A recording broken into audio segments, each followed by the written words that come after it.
حلال کھانا ہے، حرام نہیں کھانا، حلال کھانا ہے، حرام نہیں کھانا،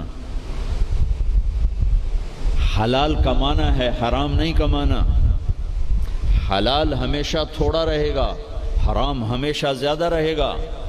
قل لا يستوي الخبيث والطيب ولو اعجبك كثرة الخبيث، اس آیت میں اللہ تعالیٰ اشارہ فرما رہے ہیں کہ دیکھو حلال اور حرام برابر نہیں ہے، اگرچہ حرام کی کثرت تمہیں بہت اچھی لگے گی، اس آیت میں اشارہ ہے کہ حرام زیادہ رہے گا، حلال تھوڑا رہے گا۔ امتحان ہے نا۔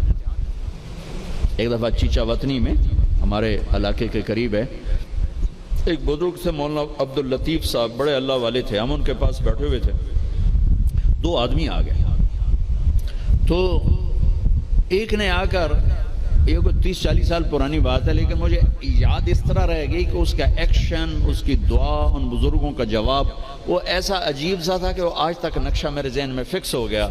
ان کی داڑھی تھی چھوٹی، سر پہ ٹوپی تھی خاکی رنگ کی، اور بڑا چشمہ تھا، یوں ایسے کر کے چوڑا چشمہ تھا۔ آ کر کہنے لگے حضرت جی دعا کرو اللہ رزق حلال دے وے تے بہتا سارا دے وے، یوں ہاتھ پھیلائے، اللہ تعالیٰ رزق حلال دے وے بہتا سارا دے وے۔ انہوں نے بڑے پولے منہ سے کہا حلال تا تھوڑا ہی لبو، وہ ایسے انہوں نے بے ساختہ حلال تا تھوڑا ہی لبو، وہ میرے اندر راسخ ہو گئی یہ بات۔ ڈاکٹر ہو، تاجر ہو، وکیل ہو، انجینئر ہو، زمیندار ہو، کاشتکار ہو، صنعتکار ہو، حلال حرام کے مقابلے میں تھوڑا رہے گا، اور شیطان دکھاتا رہے گا دیکھو دیکھو دیکھو بڑے زبردست ہے، نہیں روکنا ہے روکنا ہے روکنا ہے روکنا ہے کہ ایک دن اللہ کے سامنے بھی کھڑے ہونا ہے۔ اگر یہ مریض کل کو قیامت کے دن زاہد کا گریبان پکڑ کے کھڑے ہو گیا، یا اللہ میری تو 5 روپے کی دوائی سے بھی کام چل سکتا تھا، اس نے 100 روپے کی گولی لے کر دی، تو پوچھ اس سے، تو کیا جواب دو گے اس نے؟ اگرچہ یہ ایسا نہیں کرتا مجھے پتہ ہے، اس لیے میں نے اس کا نام لیا ہے، یہ ماشاءاللہ درویش ڈاکٹر ہے۔ تو کیا جواب دے گا وہ؟ تو دوسری بتائی کلو من الطیبات، حلال کھانا ہے حرام نہیں کھانا۔ 4 چیزیں اللہ نے بیان کی، 2 غذائیں، 2 روحانی مقامات۔ اب اسی پر ہم آتے ہیں۔ اللہ تعالیٰ نے قسم اٹھائی انجیر اور زیتون کی کہ ہمارے جسم کو غذا چاہیے، تو غذا کا علم دیا۔ ہمارے آپ سب سے کہتا ہوں طب نبوی پڑھو، یہ زاہد سے بھی کہتا ہوں آپ سے بھی کہتا ہوں، طب نبوی پر 2 کتابیں ترجمہ ہو چکی ہیں، طب نبوی کا عنوان ہے، اس سے آپ کو بہت رہبری ملے گی، چونکہ آپ کے ہاں غذائی چارٹ اور چیزوں کے اثرات وہ آپ کے ہاں یہ علم نہیں ہے، لیکن میرے نبی نے یہ علم دیا ہے، اور آپ نے غذا کا چارٹ دیا ہے۔ علامہ ذہبی نے جو طب نبوی لکھی ہے اس میں ایک چارٹ ہے کہ کس چیز کو کس کے ساتھ نہیں کھانا چاہیے۔ مثلا ہمارے نبی جب روٹی کھاتے تھے دودھ نہیں پیتے تھے، جب گوشت کھاتے تھے دودھ نہیں پیتے تھے، جب دودھ پیتے تھے تو گوشت نہیں کھاتے تھے، جب دودھ پیتے تھے تو روٹی نہیں کھاتے تھے، جب دودھ پیتے تھے مچھلی نہیں کھاتے تھے، 2 سالن اکٹھے نہیں کھاتے تھے، 2 سالن کبھی زندگی بھر نہیں کھائے، ہمیشہ مفرد غذا کھائی، سوری زندگی چھنا ہوا آٹا نہیں کھایا۔ اور ابھی تمہارے ڈاکٹروں نے میرے سامنے ساری بیکری رکھی، جو چھنے کا بھی سردار، میدے کا میدا، ان کو تو خود نہیں پتا کیا کھانا ہے کیا نہیں کھانا، تو یہ مریضوں کو کیا بتائیں گے؟ سوری زندگی میرے نبی نے چھنا ہوا آٹا نہیں کھایا،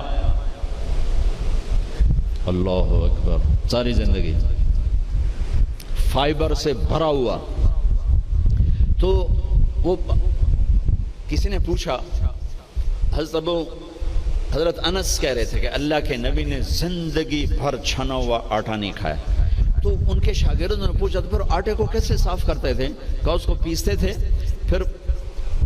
پھر وہ پھونک مارتے تھے، پھونکوں سے جو چھلکے اڑ گئے باقی کو گوندھ کے روٹی بنائی جاتی تھی۔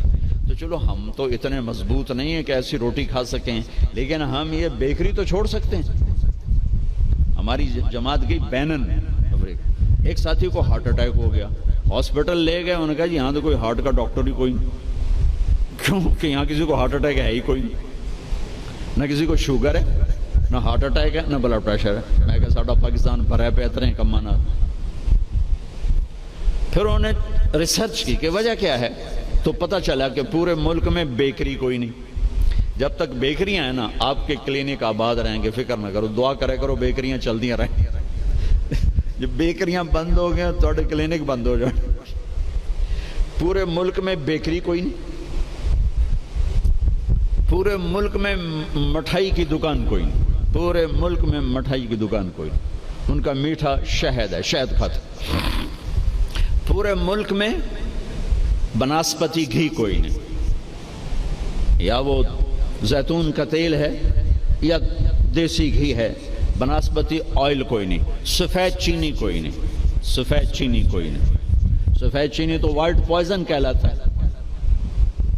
تب اب ڈاکٹروں کو بھی نہیں پتا کہ بھئی کیا کھانا ہے کیا نہیں کھانا۔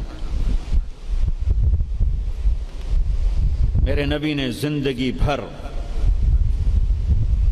چھنے ہوئے آٹے کی روٹی نہیں کھائی، 2 سالن نہیں جمع کی۔ حضرت عمر رضی اللہ عنہ کے بیٹے نے دعوت کی، عبداللہ نے، کھانے کی۔ عمر تشریف لائے، پہلا لقمہ لیا، چھوڑ دیا، کہا بیٹا میں نہیں کھاتا۔ کہا باجی کیا ہوا؟ کہا یہ 2 سالن ہے۔ کہا کیسے؟ ایک ہی تو ہے، گوشت بنایا، کہا اس میں گھی ڈالا ہوا ہے، گھی الگ سالن ہے، گوشت الگ سالن ہے، اور اللہ کے نبی 2 سالن کبھی نہیں کھاتے تھے۔ اور اب یہ جو بوفوں میں آپ لوگ میں ڈاکٹروں کے تباہی پھر تو ایک پلیٹ ایسے لگتی جیسے اونٹ کا کوہان ہوتا، اتھے گئی ہوں گی۔ اب یہاں 7 اپ بیچاری کیا کرے اور ہاضم اللہ کیا کرے؟ عبداللہ بن عمر کے پاس ایک حکیم آیا، کہا حضرت یہ آپ کی خدمت میں جوارش۔ کہا بھئی یہ کس لیے؟ کہا جی یہ ہاضمے دار ہے۔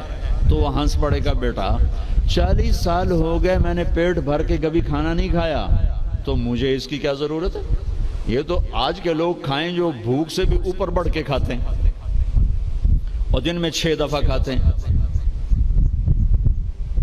والتین والزیتون، ایک اور حدیث یاد آ گئی، ما ملأ آدمی وعاء شرا من بطنہ، سب سے بدترین برتن جسے انسان بھرتا ہے، سب سے بدترین برتن جسے انسان بھرتا ہے